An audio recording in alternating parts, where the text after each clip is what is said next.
Oh, rolling chairs. Please do not die on the air. That would suck. Welcome everyone to another awesome edition of Comic Book Malarkey. I'm Lonnie. I'm Mark. And we are Untitled Nerd Network, coming to you live from Infinity Flux in Hickson, Tennessee, in the midst of their remodeling. That's why everything looks different today, and the other day, and all the other times we've done these. But anyway, I want to talk about, holy crap, what are we talking about? The X-Men #1. Right, X-Men Gold and X-Men Blue yeah. #1, which we've already covered the controversy for Yep. X-Men Gold #1. Now we're actually going to get into the meat of the story, and let's go ahead and talk about X-Men Prime too, because that leads into both of them. Yes, I actually forgot all about that. X-Men Prime, to me, I hated it, but while I'm excited that the X titles are getting like a good kind of a soft reboot, everything's, yeah, okay, we're back to basics. We're back to what made the X-Men good back in the 90s. We're back to that with the costumes and the villain, we're relocating and we're getting the group back together. And we got all this Relocation stuff. is still, I still have fun Yeah. for it.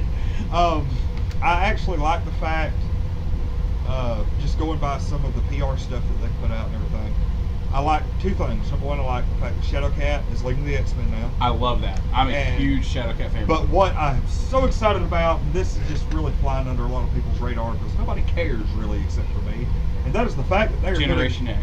Jubilee in charge of Generation X. And I am so excited because she has been missing in action for like 2 freaking years. When we cover that book, do I need to bring you a towel? Yes. Okay, fair enough. Well, they have like the little promo cards that Right. they have for each one. They have like a stack about that thick of Generation X promo cards, and I almost just pick them all Took up. them all Yeah. all over the house. Yeah, I can see you doing that. I No, actually have one on my Jubilee shelf. But So- yeah, aside from that, let's talk about what everybody else wants to talk about. Well, no, I agree with you. I do agree that Jubilee was a very valuable part of the 90s X-Men. I mean, she was in the 90s comic book. She was in the cartoon. She was a huge part of the cartoon. Like the first 3 episodes were based around Sentinels coming to get her. Yeah. So the fact that Jubilee is back, I have to agree with you. Yes. Now I am probably as big of a Shadowcat fanboy as you are a Jubilee fanboy. So like I've had a crush on Shadowcat since like forever. So I'm right there. I didn't really care for her in Excalibur. I didn't like that book. The fact that they set a team of basically, they had Shadowcat, Nightcrawler, and the poor man's X-Men. Well, so that came out of not Executioner's Song. That came out of the Extinction Agenda. No, it was earlier than that. No, it came out of the storyline with the Marauders. Oh, and I can't remember the name of that storyline. Massacre. The Mutant Massacre. That came out of Mutant Massacre because in Mutant Massacre was where Angel lost his wings. Yep. Colossus and Shadowcat and Nightcrawler were injured and they were sent to Muir Island. And then they started a team up. Well, and then there was so while they were in Muir Island, the X-Men that were still in America went to fight Forge's enemy, the Adversary, which is this ancient American Indian god. That story. And at the end of it, Nova Roma, or Roma, I guess her name's just Roma. They pretty much were all about to die, and she sent them through something called the Siege Perilous. And that was when Psylocke became. And that's when Psylocke became the Japanese chick. That's when Havoc became a Genosian magistrate. That's when they all got reborn. Yeah, Bastion. Right. That was his origin. Bastion got reborn there too. So, but to Nightcrawler and Shadowcat and Colossus, it looked like the rest of the X-Men had died. So, and because after that, they couldn't be filmed either. Like something about going through the Siege Perilous, I remember they that. couldn't be caught on camera. So, which has apparently worn off since then. Yeah. So, because that's just not still there anymore. I think it would be cool in the X-Men. We never can catch them on camera. We don't know why. So that's why they started Excalibur, is because they wanted to live up to Xavier's dream, and that's where they were. It was those 3, and then they had Captain Britain and Megan.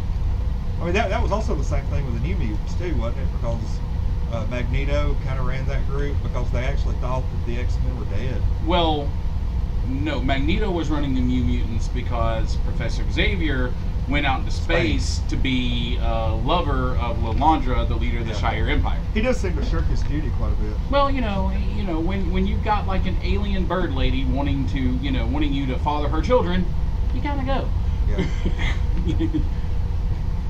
Yeah. I mean, she had the hair. It was all birds and feathers. But anyway, so new X titles. Yeah.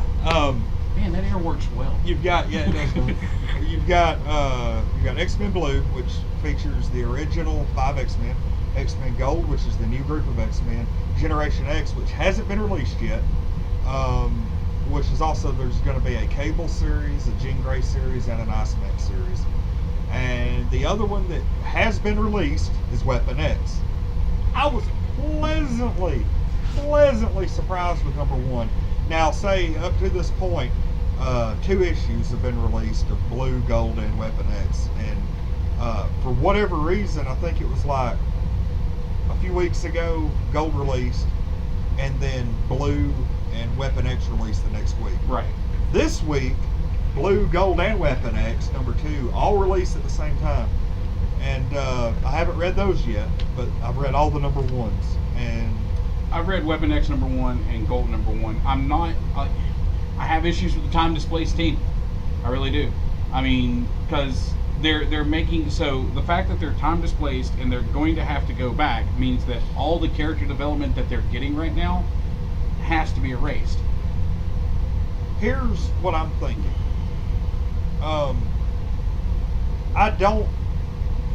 This is easily explained, and this is just my theory. This probably would be good for another video, but I'm going to go ahead and say it here. If we start talking about comic book time travel, but that's a whole other segment. Okay, keep in mind we had Secret Wars. Right. The whole Secret Wars thing. What I think happened. Now, I mean, look, you've got Angel has like fiery wings. Like he's got cosmic power. Iceman's been revealed as gay. Right. Jean Grey is now the leader of the team. Right. Cyclops, I mean, God spent a year in space, for God's sake. Yep. And you got all this other, I mean, Beast is now like a mage. Yeah. I noticed that in X-Men Blue. He was like, he opened up a portal and sent junk. Go ahead. Nah. Spoiler alert! Oh God! Okay, so we're in X-Men Prime. We'll stay away from that. But yeah, so Beast is a mage, and so and see that's what I'm talking about. If they are the original 5 time displaced, so either A, they were taken from an alternate timeline, in which case returning them to their timeline doesn't affect 616 continuity. Yes. That's what I'm thinking happened. It has to be. Or because if they return them back to 616 past, it changes everything. Here, you had the whole thing in Age of Ultron where Iron Man said, you know, the more you travel back in time, the more you're stressing time. And eventually it's going to break. Right. That's what the Morgan Le Fay universe. Right. Tony Stark told him. He said, you know, you're going to eventually time travel. It's going to get warped and bent, and eventually it's going to snap. The time gem actually vanished during Infinity. Okay. Not Infinity. They were doing the thing where they gave Captain America the gauntlet to try to stop all of the realities from colliding with each other in New Avengers. That was Convergence. That was Secret Avengers. This was right, but it was right before Secret Wars, which was Convergence. Oh, this was like a year or two before Secret Wars. Yeah, it was the Convergence event that led up to that, because all the universes were going to collide.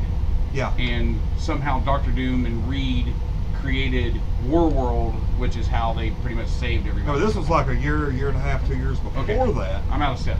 It was the who was it? The Illuminati. It was when Reed Richards, Xavier, Beast, Doctor Strange, Captain America, a lot of them had gotten together. Well, after they convinced Captain America to wield the gauntlet and stop this from happening, they erased all of his memories of that from ever happening. And it ended up coming back to him in the original Sin storyline. But what had happened is he was going to wield the gauntlet, and all these worlds were coming together, and he was going to stop it. Well, he stopped it, but when he did, all of the Infinity Gems exploded. Oh wow. Except for the time gem, and it disappeared. Okay, I'll have to go back and read that. Really, it was. I believe it's on the Unlimited app. I believe it's New Avengers 1 through 3. It was the New Avengers that had like the A with a circle around Right, it. yeah. That said New Avengers on it. Right. But anyway, what I believe happened is all that time stuff, screwing around with time and everything, and I think time was already fractured to the point that when Beast went back screwing around with time again, that he got crisscrossed.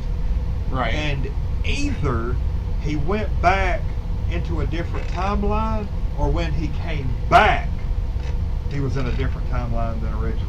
So something he got misplaced. It's going to have to be, because, like I said, if he takes them back as they are now to 616 time, it's going to really change Angel. Yeah. Because Angel would have been a lot better in the Mutant Marauders, in the Mutant Massacre thing, because he wouldn't have had his feathered wings. He would have had the cosmic wings at the time. So yeah, so it has to be a different timeline. Talk about all the changes, right? But I think what's going to end up happening is they're going to eventually go back, and when they do, they're going to see that all the X-Men are still there, and they're going to be like, "Oops, what's going on here?" And then they're going to bring them back here and leave them here. Yeah. So I liked Prime. The only problem I had with Prime led into, it was actually really well covered in Gold 1, because Kitty, and yes, spoilers, this has been out for a couple of weeks, so Kitty has Ilana plop Xavier Mansion down right in the middle of Central Park. Yep. To which I don't understand, because that means the Danger Room's not there, because like all of that stuff's underground. Well, the Danger Room is there. Yeah, but how? Like Xavier Mansion from the ground up is just school and sleeping quarters and stuff. It's the ground down. It's like that an has the iceberg. hangar. You have the mansion, then you got this huge network under it. So then they displaced a whole chunk of Central Park?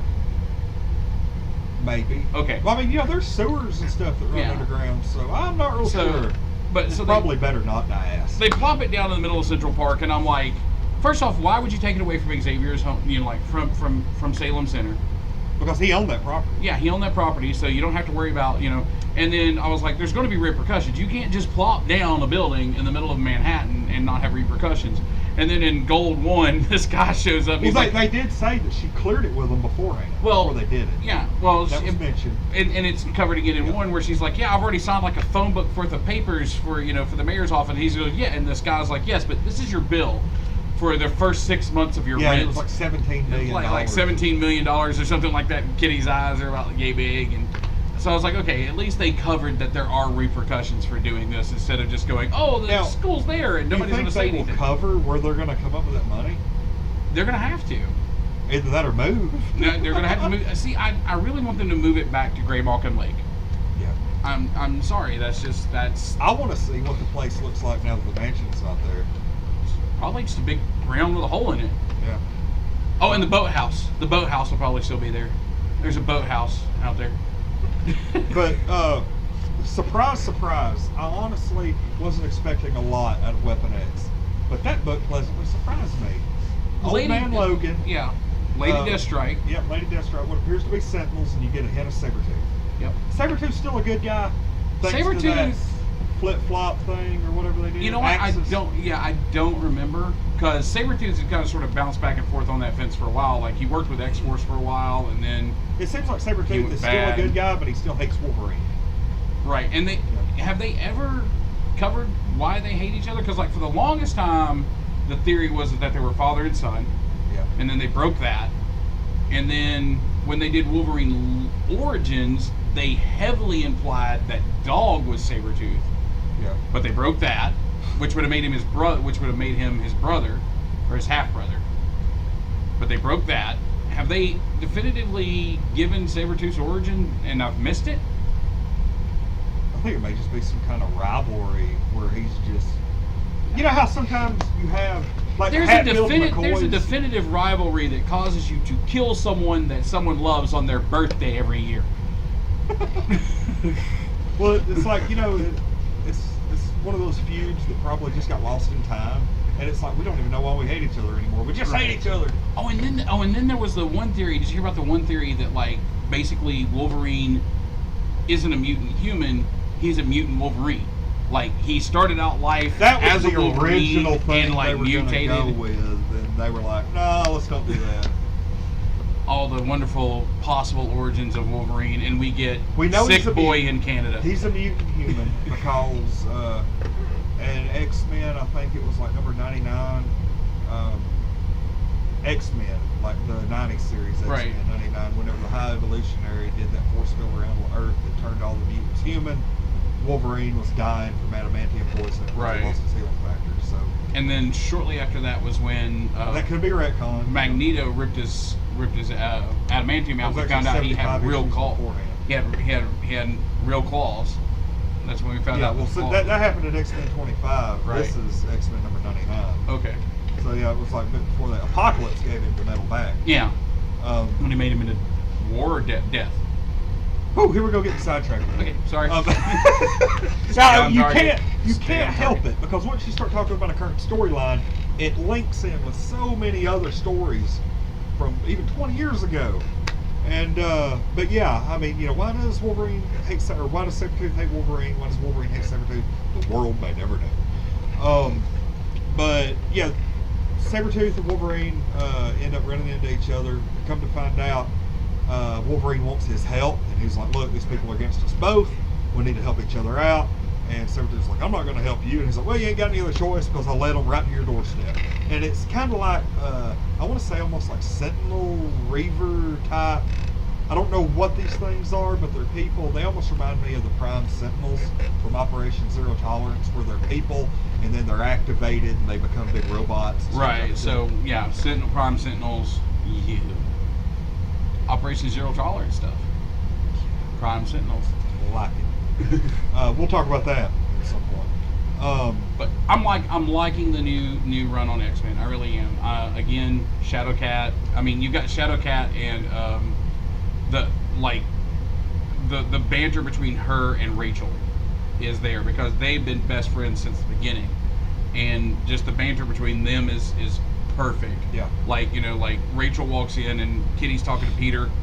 And as they're gearing up to leave, Rachel's like, "Did I interrupt something between you and Peter?" And Kitty's like, "I'd rather not talk about it." And Rachel's like, "You know I'm a telepath, right?" And she's like, "Yeah, you know I can phase my finger into your eyeball, right?" You know, so it's just like, it's perfect. And I'm just like, okay, that's them. That's their banter. And, you know, I'm loving the new direction, and I hope it continues to go this way. X-Men Gold's looking good. Weapon X is looking excellent. X-Men Blue, just without many spoilers, X-Men Blue is basically the original 5 X-Men who are now going from place to place doing missions. You don't really know why. And they end up fighting Black Tom Cassidy and Juggernaut on a boat. Well, if you fight one of those two, you got to fight the other. Yes. I mean, they're kind of attached at the hip almost. We also find out that Juggernaut can swim in his armored form. So I don't see why he couldn't. yeah. Well, they knock him off the boat, and they say something along the lines of, "I really hope with all that armor that he sinks to the bottom." And like, nope, he swims up and busts through the hull of the boat. But yeah, I mean, I'm really excited for the direction the X-Men are going. I can't wait to see, because as far as I know, the Jean Grey, of course, is young Jean Grey. Iceman is adult Iceman. And then Cable is Cable, obviously. Right. Yeah, but I did find that out, that the Iceman series is not young Iceman, it's adult Iceman. Of all the people, I mean, like, don't get me wrong, I'm an Iceman fan. It'll but all last the 10 people, issues and then okay, it'll I was go. gonna say, because all the people to pick to do a solo series around, why Iceman? I Like, mean, he is very powerful. He is. I mean, especially if we're dealing with this one who is magically enhanced by Loki and Asgard to the point to where he had to wear a belt to regulate his powers. Do you remember that? I do remember. That was like way back in the day. That was during it was like an annual crossover. It was like there was an Asgard crossover that Yeah. they did. I can't remember what it was Because I know called. New Mutants was part of it. Right. Uncanny X-Men. That's where we found out that Mirage was a Valkyrie. Atlantis Attacks. Was that Part what of it was called? Atlantis Attacks? No, Atlantis Attacks is when the Atlanteans were stealing women to be Set's bride, and they stole like Scarlet Witch and a couple other people. That was mainly an Avengers crossover thing. I'm trying to find. Hold on. We're gonna look this up real quick. Well, It was so something Asgard. Hi, let us Google for you. Yeah. Let's see. Asgardian Asgardian Wars. The Asgardian Wars, right? Because that's like when you find out that Mirage is a Valkyrie, and which was I thought was really kind of cool. Because for a while there, she was running around with a winged horse. Yeah. Which was really neat. And then she went to work for S.H.I.E.L.D., which was weird. All right. So we can finish all of our other recording. Right. That's pretty much it. But yeah, we're really excited for the X-Men series. The stuff is looking amazing right now, and I really can't wait to get home tonight and read numbers 2 of all 3 of those series, and can't wait even more. I think it's the 17th of May. Generation X comes out. Cannot wait. You're excited about I'm that. very excited because I've been waiting 2 years for some new Jubilee content. Because after the all-female X-Men series ended, Secret Wars happened, she just disappeared. And then, of course, you did have that disgusting vampire thing a while back, which was just... She's still a vampire. Really? Yeah, because in X-Men number 4, right before Battle of the Atom started, she was with Wolverine just a few months before he died, and they were walking through her old neighborhood, and she had her baby on her back. She was having to like wear a hood because she couldn't be out in the sunlight. It doesn't like melt her down, right, but it makes her weak, and she can't stay on it for a long time. And she was actually drinking Wolverine's blood. He was drawing his blood and putting it in packs for her. His healing factor was keeping the vampire attributes at bay. Like, okay. You know, she maintains her color and everything, and if she doesn't and she just drinks regular blood, her skin will turn gray. She gets like some kind of marking on her. Right, she goes full vampire. If you have ever read Battle of the Atom, where they tried to take the original X-Men back to their time, it didn't work for whatever reason, and then the Brotherhood from the future came back. There was actually they actually run into older Jubilee. She's leading the X-Men, and she's gone full vampire. Yeah, it is. So they took a page out of Mutant X, where Storm was a vampire. Kind of, sort of. But there was actually a part in that where they show the future, and Dazzler becomes president of the United States in that future, and she's which up there. Which is interesting. I'm gonna have to check that out. Well, she's up there giving her speech, and then suddenly, like this, like energy beam comes down and just blasts her to pieces and kills her in front of everybody, and all these demons start flying in from the sky, and they end up seeing Colossus, and he is holding magic soul sword on his back, and they ask, they're like, where did you get that? He's like, oh, well, let me tell you what happened. And Jubilee's like, no, you can't tell them what happens. And so I'm going to have to check this out. Yeah, it's an amazing 12-part story. It happened, I think, around 2014 or so. I'll check it out, and maybe we can cover it on another segment. It ran through X-Men, Uncanny X-Men, and Wolverine and the X-Men. Okay. I think it was like over 3 months or something. Really good. Fair enough. But anyway, that's it. We can sit here and just talk about different storylines all day long. We keep rambling. But anyway, I'm Lonnie. I'm Mark. And this is Comic Book Malarkey. We are Untitled Nerd Network, brought to you by Infinity Flux in Hickson, Tennessee. Everybody have a good day.